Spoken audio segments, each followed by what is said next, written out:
Happy Monday, everybody. Welcome back to the Fumble Live. We have a special announcement for you today, but that's going to come up right after our intros. So first, subscribe, tap the bell for notifications, give this video a thumbs up, leave a comment below, and share it with your friends. Here's the Fumble Squad. I'm Devin Howard. You can find me on Instagram as @DevinHoward.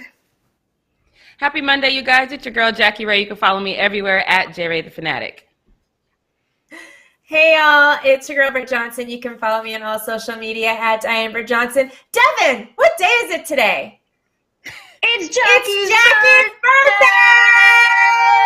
Happy birthday to ya! Happy birthday to ya! Happy birthday! Happy birthday, Jackie! Thank you! Happy birthday, Jackie! This weekend, big time. Yes, in big fashion. Woo, woo. All we need now is Cam Newton to have a good game tonight for Jackie for her other, birthday wish that she had. Yes. Yes, Jackie. Yes. Okay, so we'll all keep you in mind. We'll pray that birthday wish comes true.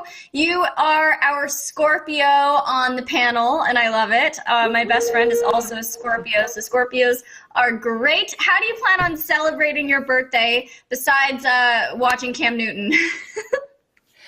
So I'm going to go get a mani and a pedi as soon as we get off this, and then I'm also going to get a massage. I haven't had a massage in years, so I'm going to go do that.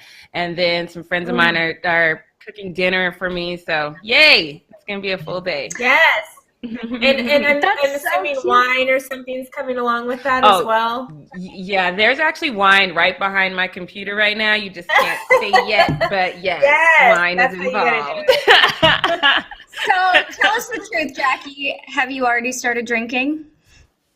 I did not technically. I mean, I didn't stop drinking. I did celebrate last night too, so I didn't stop drinking until about 2 in the morning. So technically, I have had a few drinks today, but I'm completely sober right now, which is important. As you should. And what did you do over the weekend? How did you celebrate over the weekend?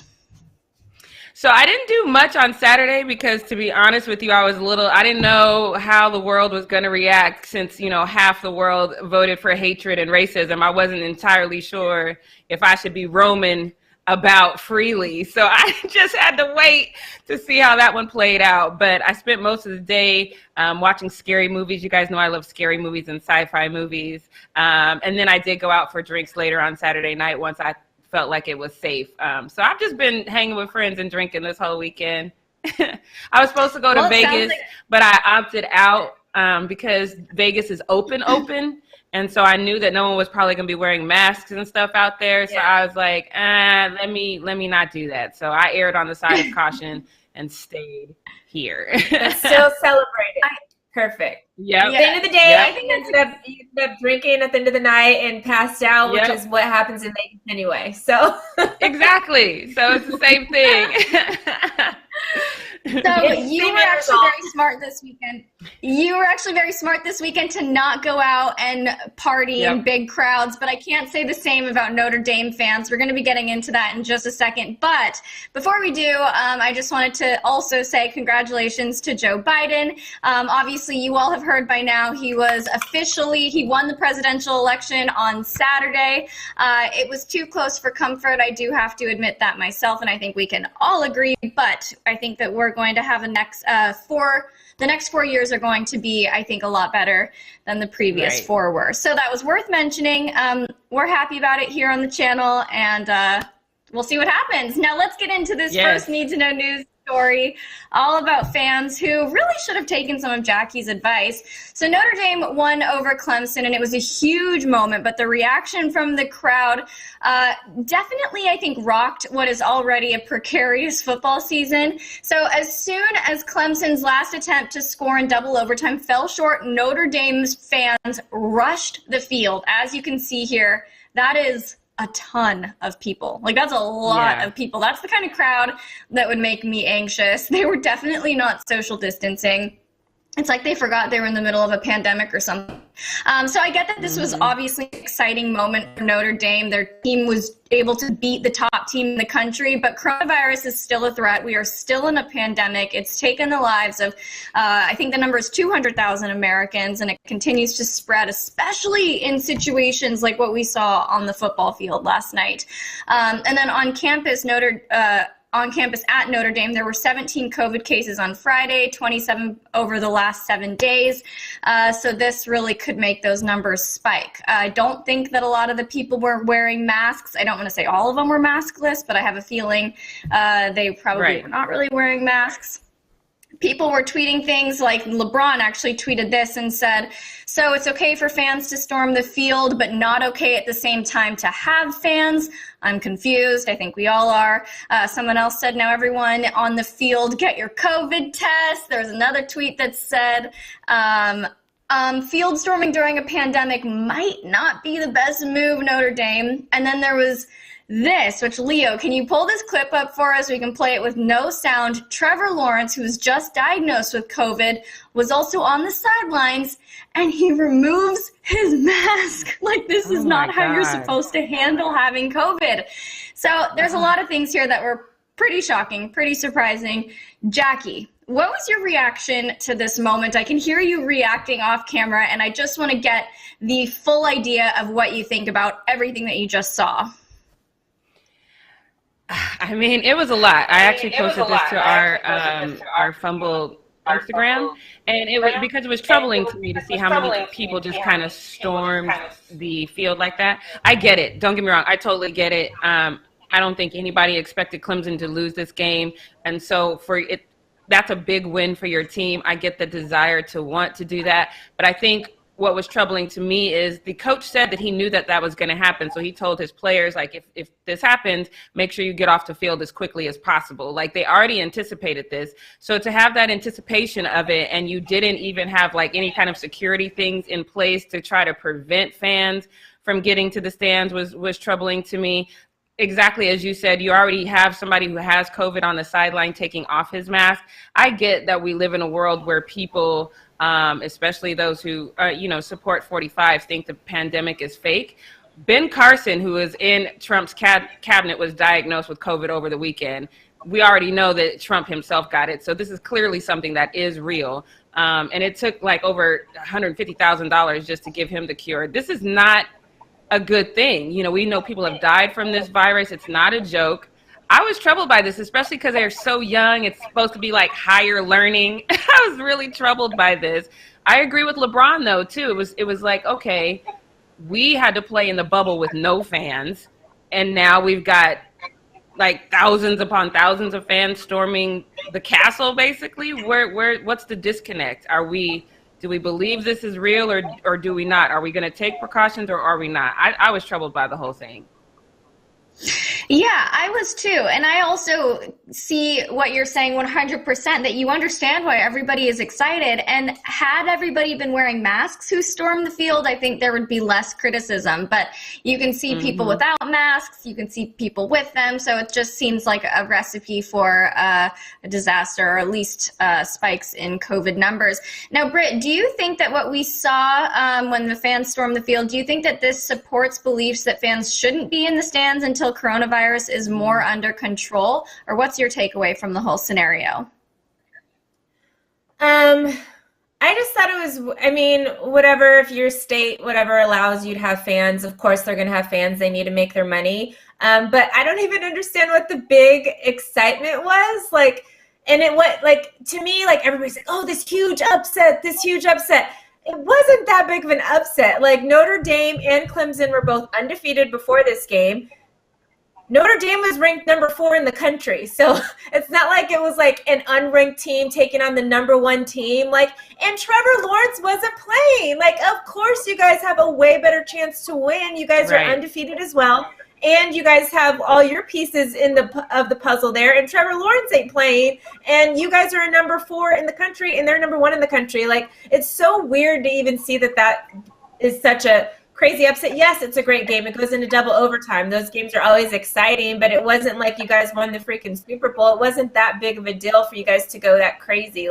I just thought, that moment wasn't even one of those moments. And I think over this weekend and stuff, obviously with the election and seeing a lot of people just out there celebrating, which obviously I get people are happy or whatever. But I think I really, because a lot of people were saying stuff about, oh, well, you can go out there and protest and yada, yada. But then now you want to, or people say you guys don't, or somebody said you guys wanted to vote by mail, but then you guys are going to go out there and protest and all this kind of stuff. I think I saw it as, I'm not going to go out there and risk something unless I need to risk it, like with the protests. So when the protests were happening, I protested like crazy because this is something that I'm fighting for. I'm not going to go out there and risk everything to celebrate. So I just think the celebration moments, which is why I didn't like the Dodgers thing. I didn't like the Lakers thing. I didn't really like people going out there in the streets celebrating this weekend, because it's like, don't risk getting COVID or have something happen in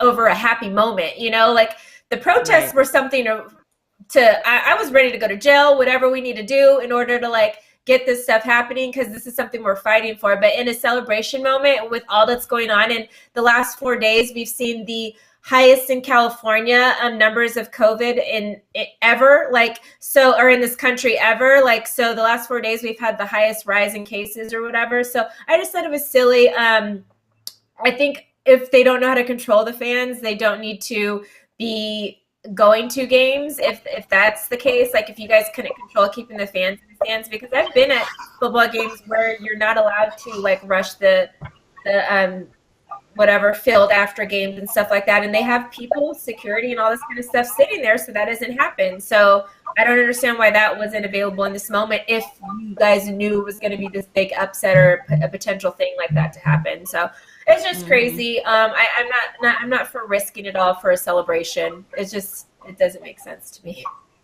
Right. Yeah, and you point out really key difference between what we saw with Notre Dame's win and the protests. Like you said, people getting out there to the streets and marching for Black Lives Matter, that is a necessity. That's not just something that you're doing for fun. It's not trivial. It's not, it's not a celebration, exactly like what you're saying. So I think that is the key difference here. Jackie, I'd love to ask you that same question. Do you think that what we saw with Notre Dame, that supports the belief that fans should not be in the stands until coronavirus is more under control? Or do you think that we just need to increase security around the field? I mean, I've said it before, I'll say it again. I don't think that common sense is that common. And I think what you saw with Notre Dame is pretty typical. You know what I mean? And so I don't know. I wouldn't want to put, if you increase security, especially if, fans are just rambunctious like they obviously were. I don't know if that's a recipe for someone to get hurt. And you can't trust people. So I'm just going to say no. Since we can't trust y'all can't come. It's just that simple for me. Nah. So since people want to go back and forth on whether they believe the virus is true, that's fine. You can have that debate in your own house. But here, we're not having it. No fans in the stand. That would be my unanimous decision. And we're literally just a couple weeks ago, 700 students got COVID at a college, and like the president of the school had to resign and stuff. Like we're not, like, what is going on with these colleges? And like clearly we're at our dumbest in college. I understand that. But that's when you need to have somebody come in and police you in those moments. Like, so to Jackie's point, because people don't have, especially in college, and I'm not knocking you college kids, because I was stupid in college too, and we've all done stupid things in our lives. So I'm not knocking you for being ignorant in those moments. But I am knocking like the school officials and whatever for deciding to have, why is there that many fans even at the game? Like that's a lot of fans to come even stand to the field. Like that's a lot of fans at the game. So not only were they like coming to the field and rushing the field, they probably weren't social distancing in the stands, because there's no way you could do that with that many fans. Like that's a lot of people. Yeah, it's such good points. And I wonder if they even had like a mask mandate for people who wanted to be in the stands. Like, did they say you must wear a mask, or is it just a free-for-all? You can't wear a mask. How would you enforce? You can enforce it walking through the door, but once people get to their seats, unless you're going up and down, you can't enforce that. That's what I'm saying. You have to lock the door. Y'all can't come in here. I'm sorry. Watch it from home. And it's sad. Trevor Lawrence should not be there. Period. If you have COVID, you should not be on the sidelines. Period. Point blank. You should be home quarantining like these freaking government has told us to do a million times. Stay home. Stay home. Yeah. Like, I don't understand. Right. It's not even like, oh, you put your thing to talk. You shouldn't even be there. Why is he allowed to be there? And I love Trevor Lawrence. He is like one of my favorite little college players. He's awesome. He's an advocate. He's a great guy. That moment, my guy, you shouldn't even been allowed to be there.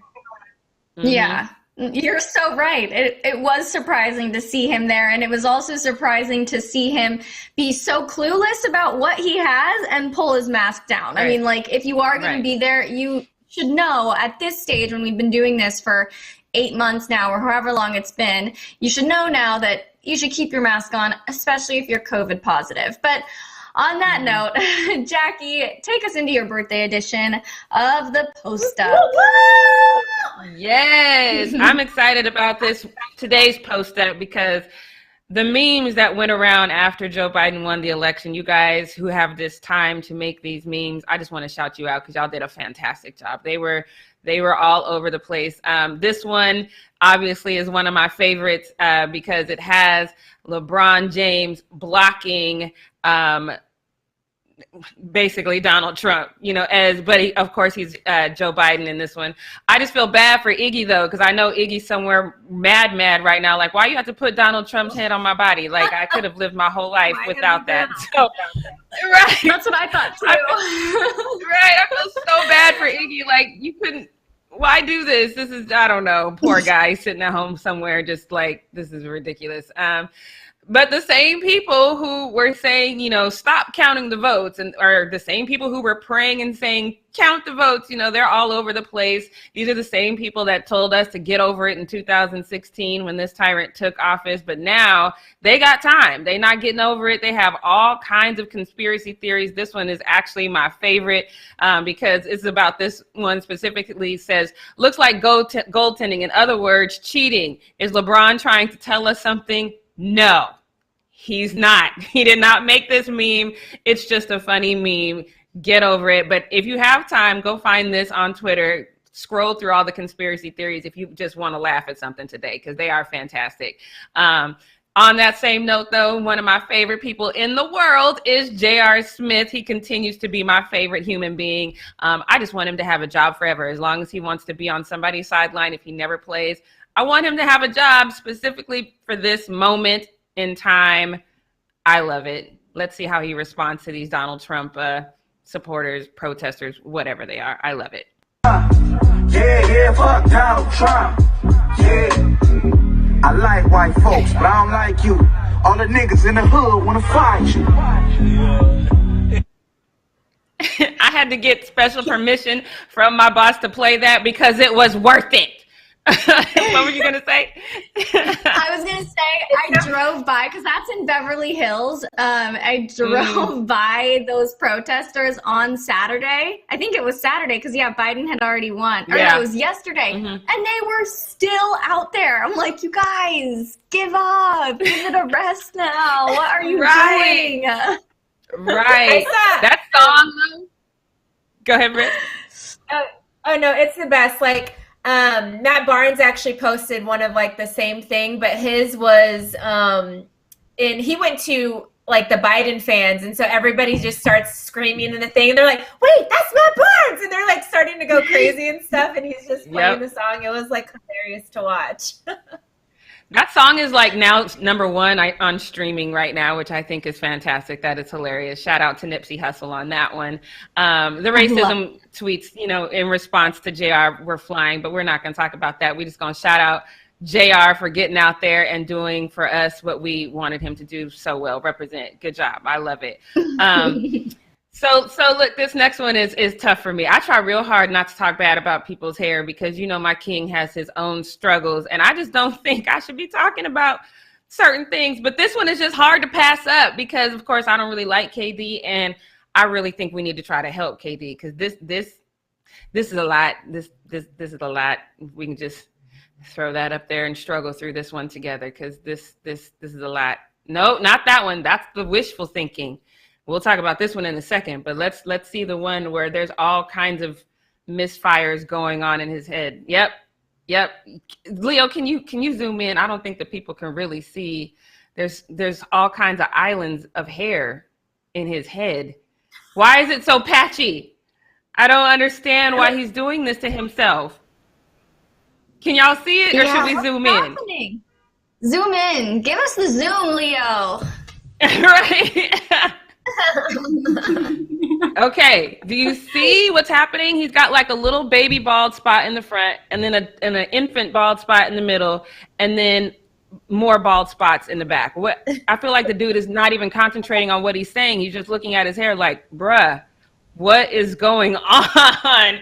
But here's the thing. The Nets fans feel like this is not a bad thing if he decides to go bald, because they actually went to Twitter with some conspiracy theories of their own. One user said that if he goes bald, then it's an automatic, the Nets are going to the finals because everybody who's bald, that one, nope, next one.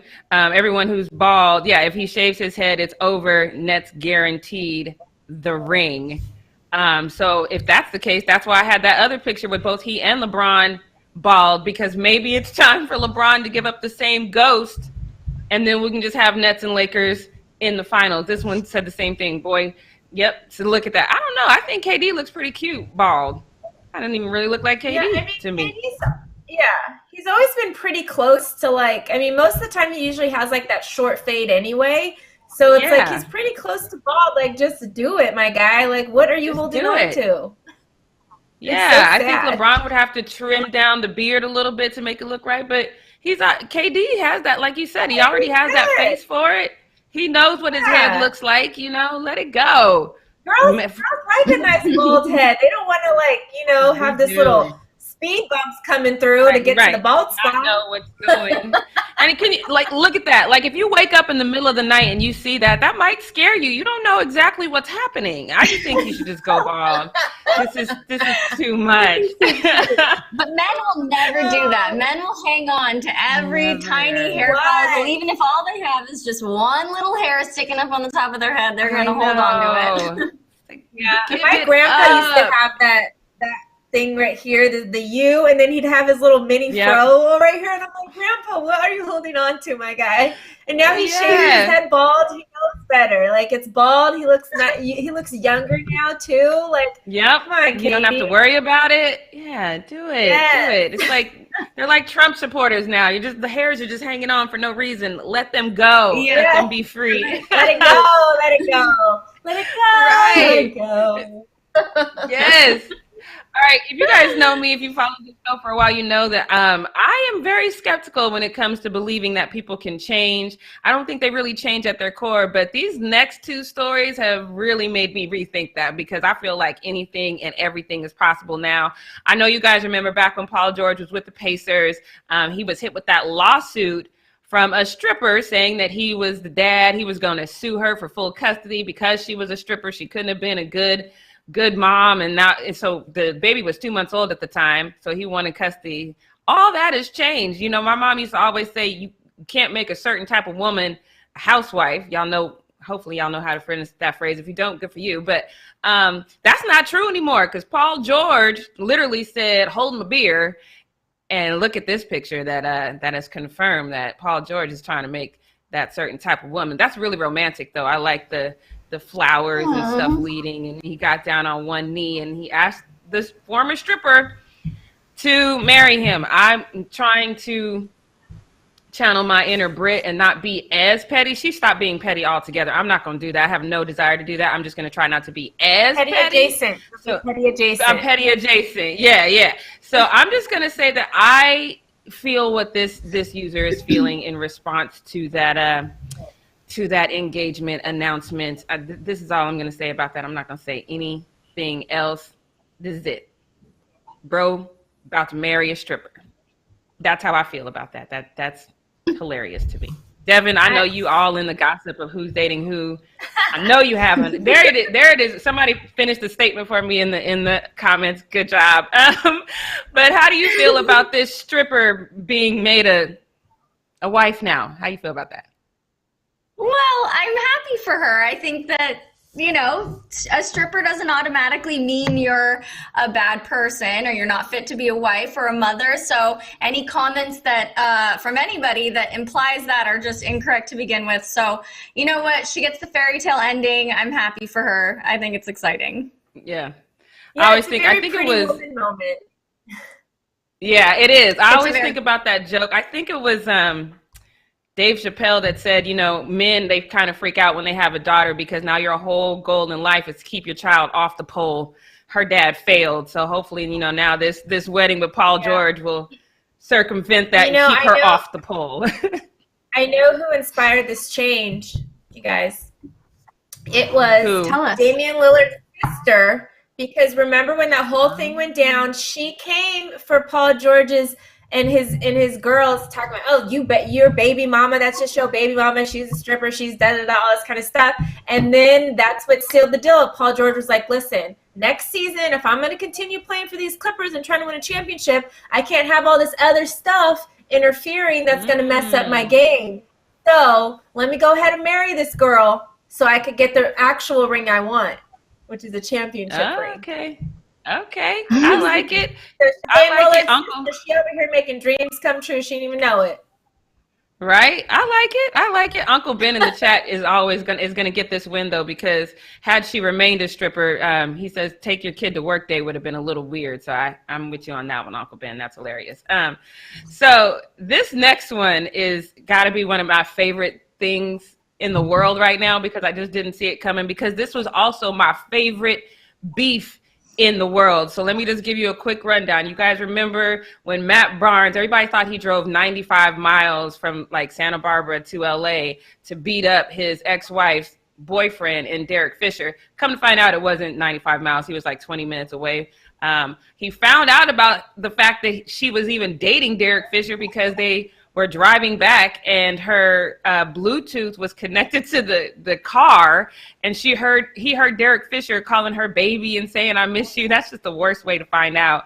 And then his kids later that day had said that Derek Fisher was over the house. So he drove 20 minutes, punched Derek Fisher right in the face. Derek Fisher falls into a glass door, and then he kind of starts running around pleading and saying that they can talk. I never in a million years thought that I was going to see any kind of pictures of these two being friends, but lo and behold, please take a look at this picture. Not only are they friends, they are posting in a family picture with the kids and the ex-wife, which I'm not entirely surprised by, because they did co-parent very well before this, and so obviously she's moved on. I was shocked and bewildered though when I saw this. I had to I was like, that can't be Derek Fisher. Is that Derek Fisher? That's Derek Fisher. And I had to send it to Arthi, our producer, and was like, am I tripping? Is this Derek Fisher? She's like, yeah, that's Derek Fisher. So Twitter reacted to this one. We have two tweets from that one that I thought were great, because they both kind of tell the story of this situation. The first one basically said, this one, if they can take this photo, I swear to God, I gotta find a way to let Petty out of my heart. Pray for me. So because and that is why we needed to see this photo, because he was like, I can do better. If they can do better, I can do better. But I think if you watch go ahead, Britt. No, I was going to say, we all getting delivered from our pettiness over here. Right. I got delivered. Matt Barnes got delivered. Look at us. And me and Matt are both Pisces. I think it's our season. It's the Pisces season to just let go of the pettiness. Yeah. And then next, we're coming for you Scorpios. Yeah. We're coming for you Scorpios next. Hey, it's in our DNA to be petty. I don't know. We can try though. We could try, but I know that a lot of you guys probably watch his podcast, All the Smoke podcast, and he just really does seem like a nice guy. Another lady tweeted that he gave her CJ, he's a high schooler, like a bunch of shoes and stuff when he started playing, just randomly for no reason. I guess they had gotten in contact in some way. So Matt is a really nice guy. Britt, I know you know him. Oh yeah, she tweeted about it too. She said Matt Barnes is a great dude. When Cam was in middle school, he sent him a care package with a bunch of clothes and shoes. I'm talking at least dozens of pair of sneakers. Cam couldn't believe it. So yeah, he is a nice guy. Britt, I know you know him personally. So does this seem like something you're surprised about, where you're more like, yep, saw this one coming? Uh-oh. Is Wait. Britt frozen? What happened? I think Britt's frozen. That's She's the thinking. worst space to be frozen in. It's like, she's like, girl, I know, right? All right, well, we're going to move on until we get Britt back. We've talked about this several times because, as you know, the NBA is going to start on December 22nd. I think that's too soon. We've talked about that several times on this show, and now we know LeBron is not too happy about this. He went to his Instagram live and he posted this picture that basically shows that this is the quickest comeback of any of the major sports. It's 71 days between when the season ended and when the new season will begin. That's the season, though. When we're talking from when the season ended to when training camp will start, it's literally only a month and a half. So this is like super, super quick. But of course, people who, either hate LeBron or really probably haven't played competitive sports to know the amount of physical toll this puts on your body, they took to Twitter. Everyone had something to say, but this is pretty much the same sentiment that I heard over and over and over again. So I'm just going to show you this one tweet because this is basically what I saw probably about 100 people say in some shape or form. He says, most people get 2 weeks off work. Bro gets paid $40 million a year and is crying for getting over 2 months off. First of all, let's not compare you going to work in your cubicle or in your office to doing this type of physical work over and over and over again. It's a lot. So I think that that's out of pocket to assume that you can compare those two, number one, because it's not only going to be a physical toll on LeBron, it's going to be a physical toll on damn near everybody, even these youngins out here talking about, yay, we want to play and we just got done. So Britt, are you back yet? Are you back, Britt? I think I'm back. Am I back? Okay, cool. Yeah, you're back. Okay. So what do you think when people say stuff like this, like, oh, you get paid these millions of dollars, don't complain about this quick comeback? Like, what do you think about that? I think both sides. I agree with both sides. I never get 71 days off of work, and I don't get paid even close to what they get paid. So just from I guess I understand why regular people who a lot of people are out of jobs, a lot of things have happened, people have taken pay cuts, this, that, and the third. So those people aren't going to be sympathetic or empathetic to a baller's lifestyle. But as a baller, I totally, because, I am a baller myself, whatever. But I totally understand that, it's hard. It's hard on their bodies. It is what it is. I've seen, people and known people throughout their whole entire careers and, just the stuff they go through on their body and the toll it takes on their body. And, they say, especially with the NFL, every time you get sacked, that supposedly takes a year off your life, so I get the toll on the body that it does take, more so for football than I am empathetic towards basketball, but I definitely get it. But I also get why people would be like, well, dude, I don't have a job and I don't even know how I'm going to feed my family tomorrow, so I don't care, so I get both sides for sure. Yeah, I get that too. This next one, I just want to jump right into this picture because this one was hilarious to me. If you guys have ever heard me, I always call CJ McCollum Stefan Urkel. If you don't know who that is, please go watch Family Matters when Steve Urkel becomes Stefan Urkel, because that is CJ McCollum. That character is Jaleel White. But let me show you this. So this is a picture that I was like, ooh, okay. CJ out here got a new boo. He's now part of that Shay life and bonnet night life. Okay, I was all for it. And then I see this tweet from CJ, because CJ had to do a double take himself, and because he wasn't entirely sure that wasn't him. He said in his tweet, he said, y'all gotta chill. This is not me. Buddy's sick for taking this flick, though. I ain't gonna lie. I had to double take and zoom in. Like, what is this that I keep getting tagged in? Because he had to. When you look at that, is that not the first thing you thought? I've seen pictures of like that where I see somebody that's not me. That's not me. He literally had to zoom in to make sure that wasn't him. So yeah, I thought that was hilarious that he had to say that himself. Like, that's not me. It looks like me. A younger man with braces, it does look like him. Maybe college years. That's crazy. Yeah, but that's definitely not his boo. So that's why I was like, "Oh, okay." Well, how many girls have you been with that you didn't know? Like that you had to zoom in and be like, "Wait, is that me?" Or what? Like maybe it was an old pic or something. Like I was like, okay, right. Well, how do you not know for sure? Well.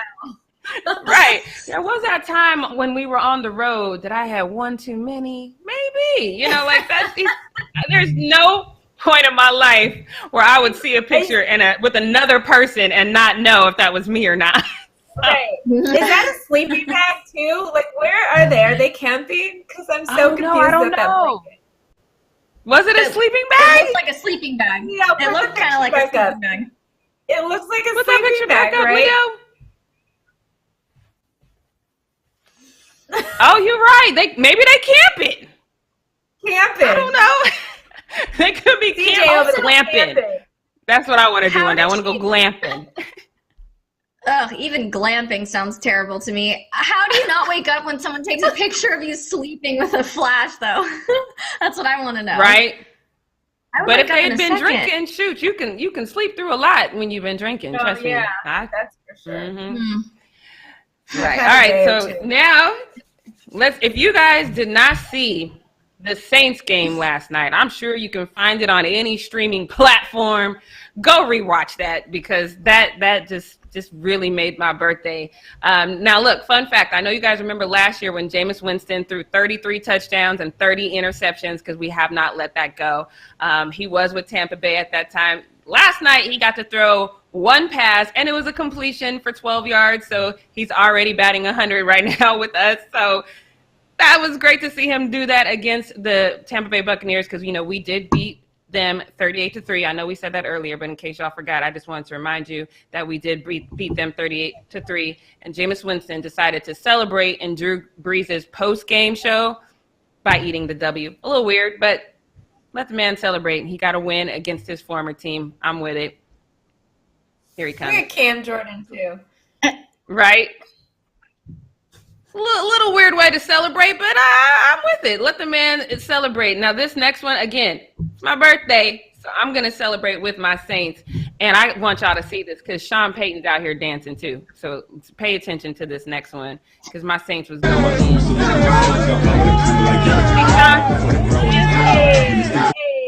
Hey. That was me. In the bar last night by myself. I was dancing all by myself. Nobody joined in. There was 2 Tampa Bay Buccaneers fans there, though. I've never seen a Tampa Bay Buccaneer fan in person until last night, so I had to do this dance all in their face. It's fantastic.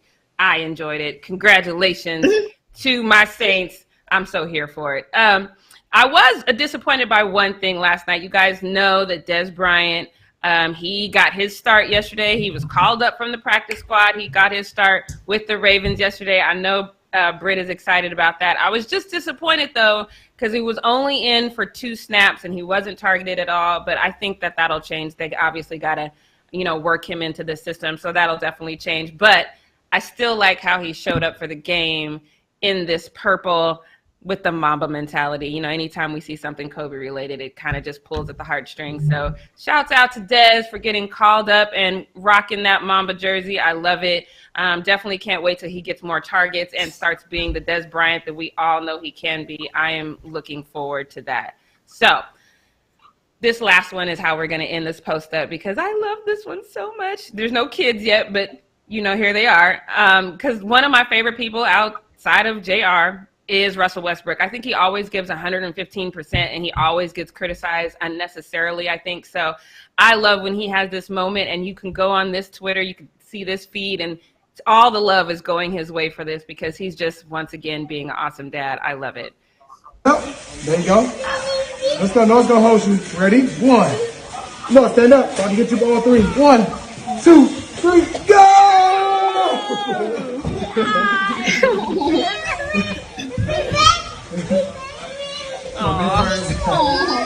Okay, wait. Baby, okay, no, you get in the middle. No, you got a hold on. No, you got a whole sky. Ready? 1, 2, 3, go! Look at Noah hanging on. Noah's like, I got her. Oh, it's so cute. Russ is definitely a good dad, and like I said, it was so cute, and there was so much love that he received on this tweet, but I have to say, I have one tweet that was my favorite, because, I'm a Noah is just the cutest to me. I always have a thing for cute little boys and how good he is to his sister. So this tweet is about Noah. It's my favorite tweet because they're basically calling it already that Noah, he says, happy we can document the whole life of future Rockets legend Noah Westbrook. So he's already got Noah going to the Rockets. I thought that was super cute. I love it. All right, that's all I have. I know, and they calling him a legend already. It's so cute because that's probably how it's gonna be. You know, we saw that with Bonnie. So his mama played basketball at UCLA. So let's get it, ballers. Yep, and I love it. The guy's right. We're gonna see his whole life just play out before us. It's gonna be fun. It's gonna be fun. But that's all I got for post up. I was going to say they should be the ones with the reality show called Ball in the Family, not LeVar Ball. Right. Yeah. Yep. I agree with that because it'd be a lot less drama. Wouldn't be no crooks stealing all their money, you know. But then that wouldn't sell. Who's gonna watch it if no one's got like crooks and baby mama drama? Who's gonna watch that? I mean, I would, Jackie. but we live for the drama. Nobody else would. Exactly. Right. On that note, Jackie, tell us what we not gonna do.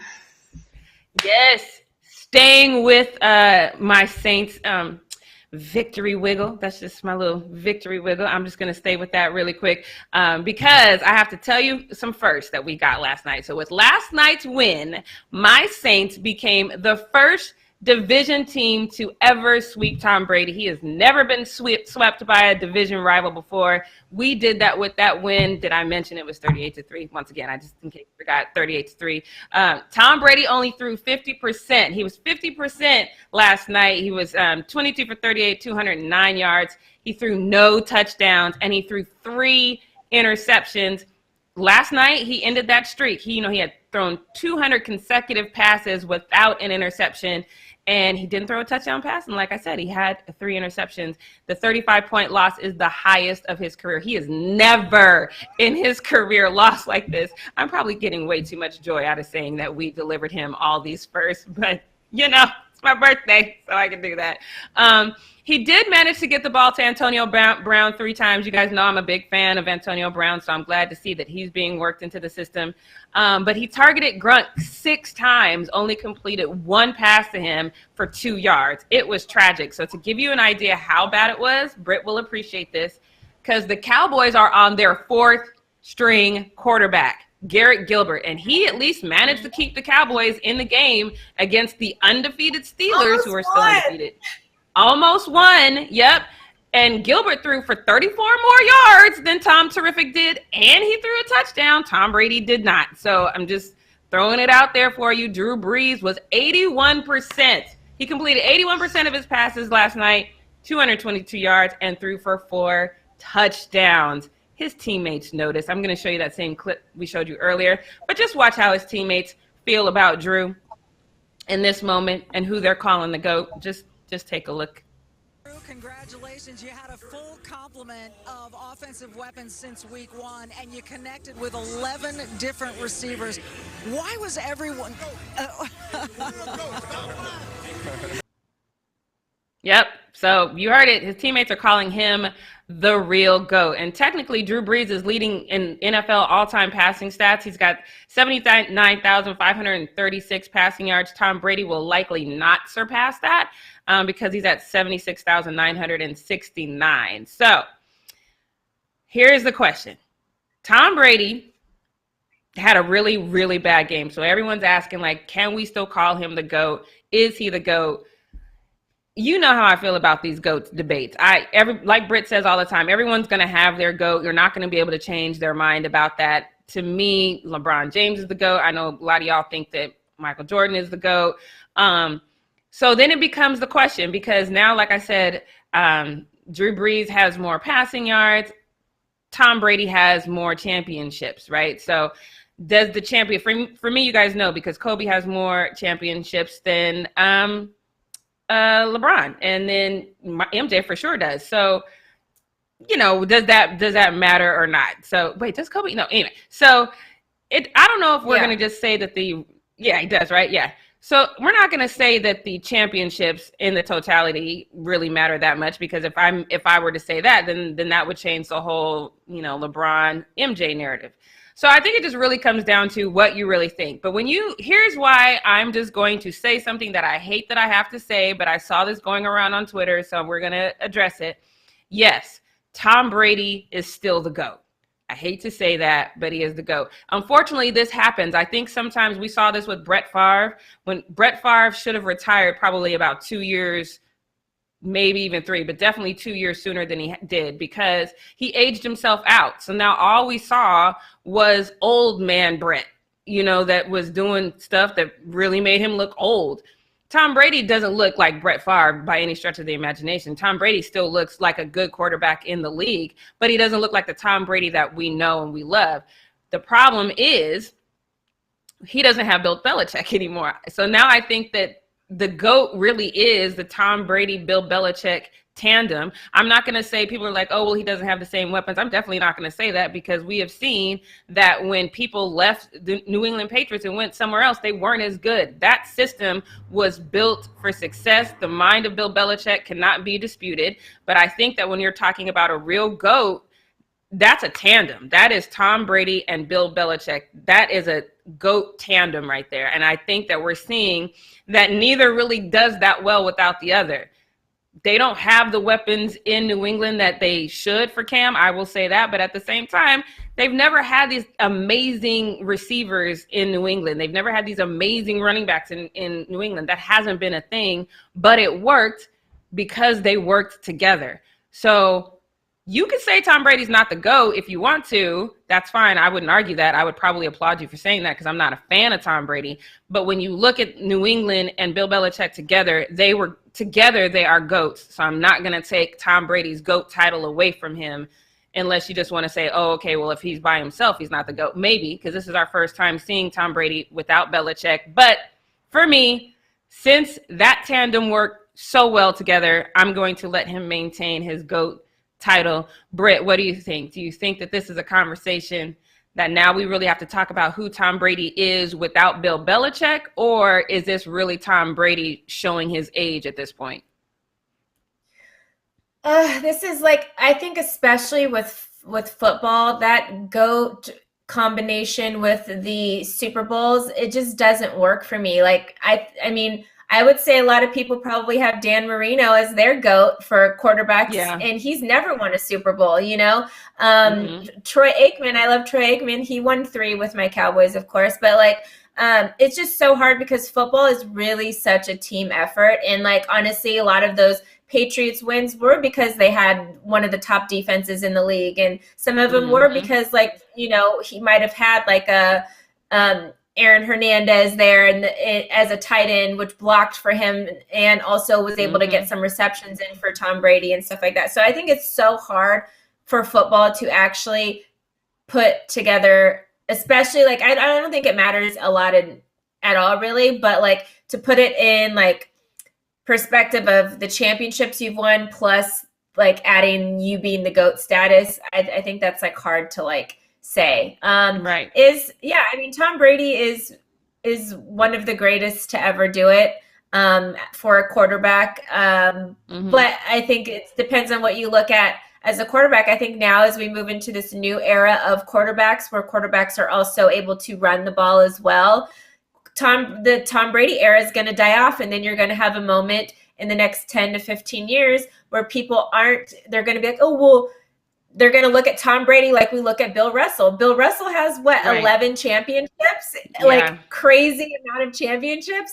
And we don't look at him as a GOAT like we look at Michael Jordan or LeBron or whatever, just because we changed the style of how the game was played. And we don't really pay attention to the big man like we used to. And now it's oh yeah, they won a lot of championships. Good for them. But Tom Brady couldn't run. So is he really a great quarterback? Because then we're turned into believing quarterbacks have to run the ball too. So I think for now, yeah, he holds on to his title, but I think it's going to slip sooner than he thinks, just because the way we look at football is transitioning, and we like hybrid players more. Even in the Christian McCaffreys of the world that can get 1,000 receiving yards and 1,000 running yards. We're going to start looking at running backs and receivers differently too because of that. So I think it's going to change a lot sooner than we think it's going to change, but go ahead and hold on to that right now, Tom Brady.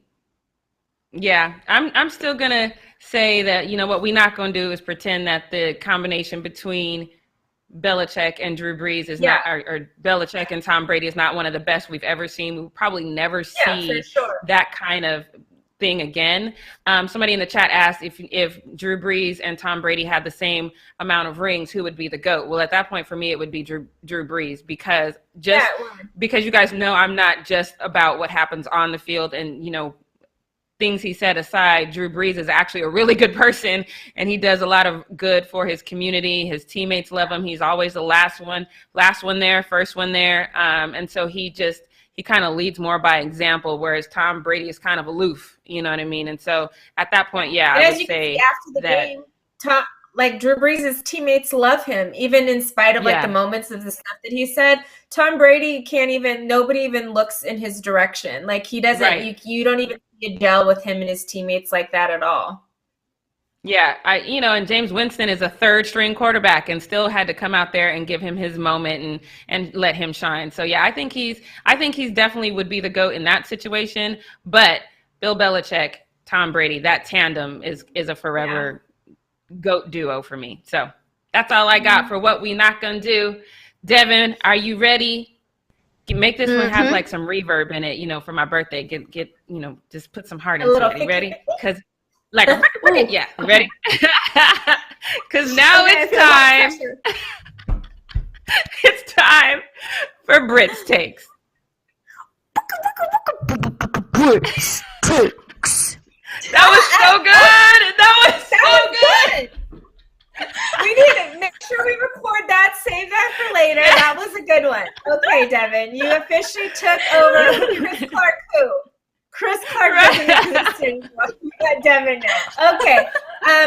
So we are kind of going to stick with this GOAT chat a little bit because there is a guy that was a GOAT of, I would say, college football more than anything. He is a jack of all trades, but he lost me. He lost me this weekend. So we all know Herschel Walker.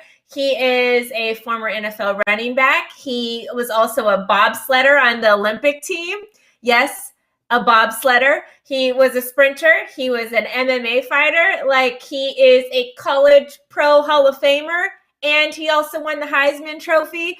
And he is a part of the largest, biggest trade in NFL history, the Herschel Walker trade, which included my Dallas Cowboys. It was one of Jerry Jones's biggest introductions into the league. This is shortly after he took over owning the Dallas Cowboys, and he made this giant trade that sent Herschel Walker everybody all these places, and landed us Emmitt Smith. And shortly after this Herschel Walker trade happened, the Cowboys went on to win 3 Super Bowls in a span of 4 years.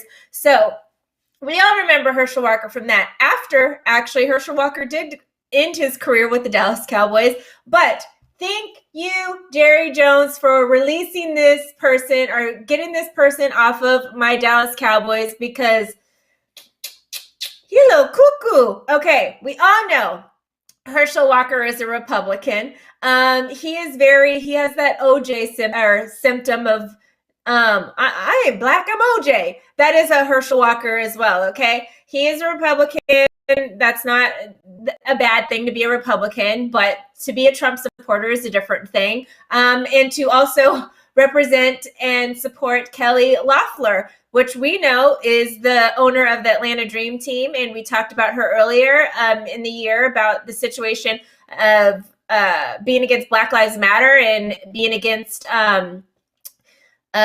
women having the freedom to choose what they want to do with their bodies and all this stuff. And mind you, she is the owner of a women's basketball team that is majority Black. So it was kind of crazy that she would decide to say all of those things. And she is the owner of a team of Black women.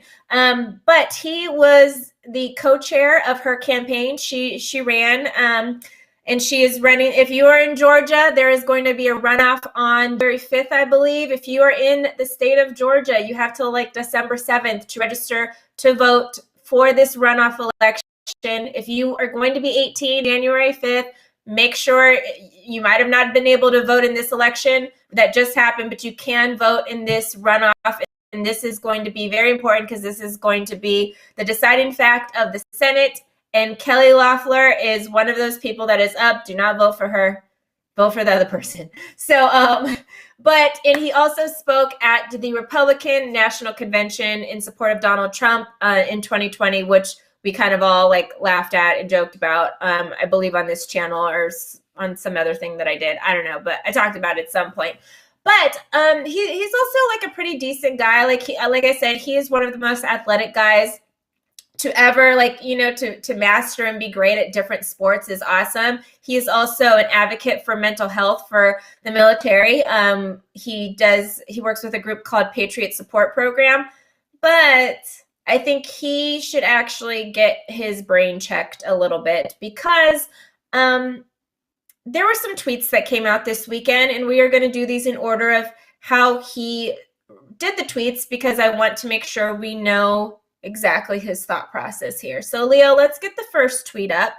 Now the first tweet actually has a video that was attached to it. You guys can watch this video later, but he basically said, "Are you telling me this isn't an attack on our democracy? No one in America should be okay with this. Anyone committing voter fraud should be persecuted." So the video was basically it's called vote curing. So if something is wrong with the ballot, if a ballot's not going through a machine, the person who did the vote can come in to the office. They get called and say, "Hey, something's wrong with your vote. You need to come in." The person came in, and the official is going through the ballot with them to make sure they're marking everything correctly, and then they get the correct signature, and then the person has to show their ID to make sure that it was them, all this kind of stuff. So whatever was wrong with the thing, they basically go and fix it.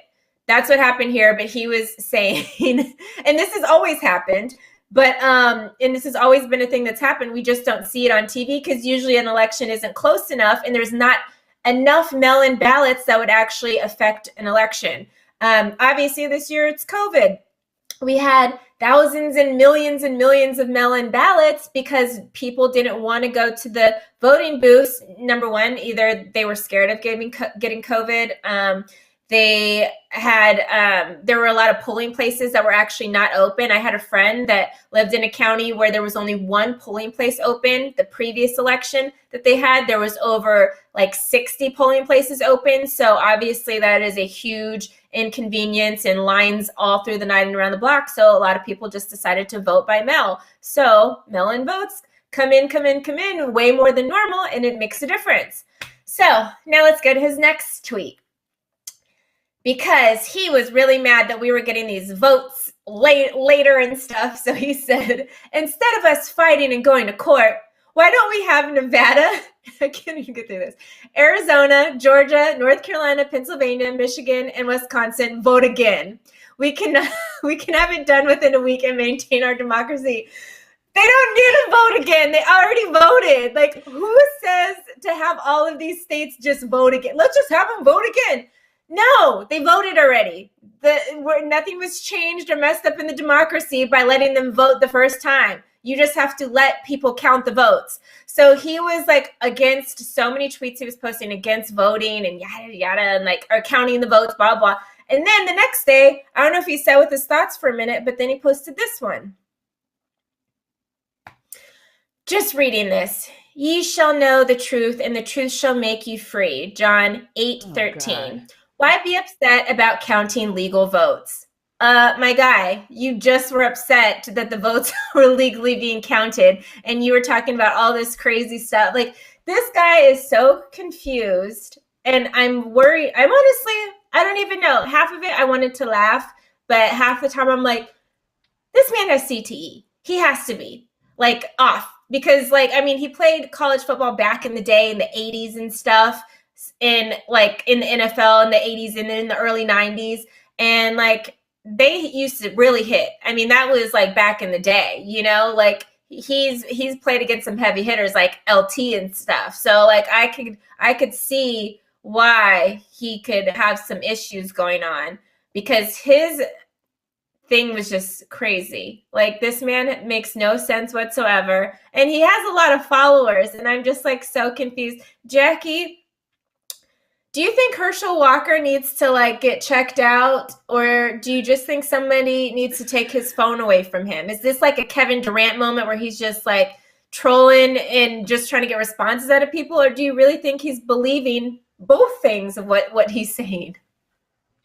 I don't know if you saw, this was when Trump was still campaigning, and he actually did a video to, try to encourage Black voters to vote for Trump. Yeah. And he was sitting there, and he was super stiff. His collar was super tight, and he was sweating. All I thought about was Get Out. I was like, that man's body has been taken by some old white dude. This is not right. I was like, somebody need to try to shake his hand and see or pound him and see if he goes like this and what's happening, because that is not a black man. That is an old white dude trapped in a black man's body. This is not real. And the funny thing is when I saw that the video you're talking about, I didn't immediately click on the video, so I'm glad you explained what it was. But the truth is that happened to my mom in the last Obama election, because usually, either myself would help her, or myself or my brother would help her fill out her ballot, and we didn't do it this time, and she did it herself. And then I don't know what she did wrong, but she called me one day and she goes, They're coming to get me. They're coming to get me. And I was like, what are you talking about? She's like, I have to go back in because something's wrong with my vote. Like, what should I do? I'm like, I don't know. Go back in and see what happens. My brother went with her. And that was the first time we experienced it, because, obviously if you fill it out right, you're not going to know this. So he was like, yeah, there was one thing where she started to fill in one bubble and then filled in another bubble as well. So she selected two things and like 3 different spots. So they wanted to make sure it was her. She had to bring her ID, and then she had to correct her ballot. So this is not a made up thing. It's just that so many of us, especially in this country, obviously, we're not educated on what really happens, how the voting process works. We just don't have enough information. So when I was just having a discussion with somebody in the chat, like, stop throwing out information without doing research. It would have taken him 2 seconds to Google this and see that this is a thing, and it's done to prevent voter. Right. It's done to prevent voter fraud. So I feel bad for Herschel Walker. I think something really is wrong with him. I think it's unfortunate that we can't diagnose CTE until death, because maybe we could, help treat these guys. But something's definitely wrong with him. He need to see as some sort of professional, because this is crazy. Yeah. It's crazy. I knew immediately when I watched the video, I knew what it was, because I had to, the first Obama election, I had to do that too, because I had actually had to technically fill out a provisional vote or something like that, because I had just moved to LA, but I was registered in Fresno where I was in college still. I was still registered in Fresno. So they had to do something, and then they had to have me come in, like, technically it was like 4 days after the election, just to whatever. And I was like, well, I know Obama won, but I'm still going to do it to make sure that, like, I have on record that I voted for Obama. But it's, people are just, they don't know. And now this is the first year where we're seeing the behind the scenes of like everything happening and what actually takes place in elections. But everybody was in the comment section. Obviously there were some people that, loved him so much and were voting saying, yeah, you're right, blah, blah. But there were so many people in the comments saying, no, this is called vote curing and yada, yada. And they were explaining to him, and he still has all of those up on his social media. And I'm just like, and then it's so funny because he tried to correct himself the next day, like, well, let's just count these votes. Yeah, keep counting. But I'm like, my God, delete your other tweets then, because you just sound confused. But we will pray for you, Herschel Walker.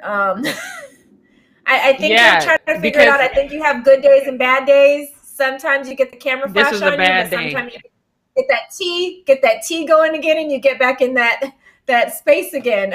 But the sun complains. It was bad. Yeah, I still feel bad for him, because it's like, the facts are out there. You can find them. You don't have to just.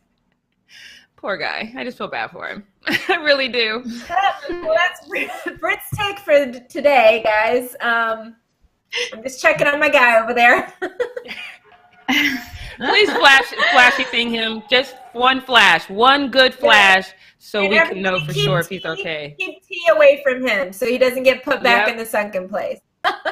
Yeah, poor guy. All right, you guys. Well, let's wrap up our show for the day. We'll be back again at 11 a.m. Pacific Standard Time tomorrow. As usual, subscribe, tap the bell, wear a mask, wash your hands, and wish Jackie a happy birthday in the comments. Happy Go to her Instagram. Yes, go to her Instagram. Wish her a happy birthday and show her all the love. We'll see you guys tomorrow at 11 a.m. Pacific Standard Time. Bye, guys. See y'all later.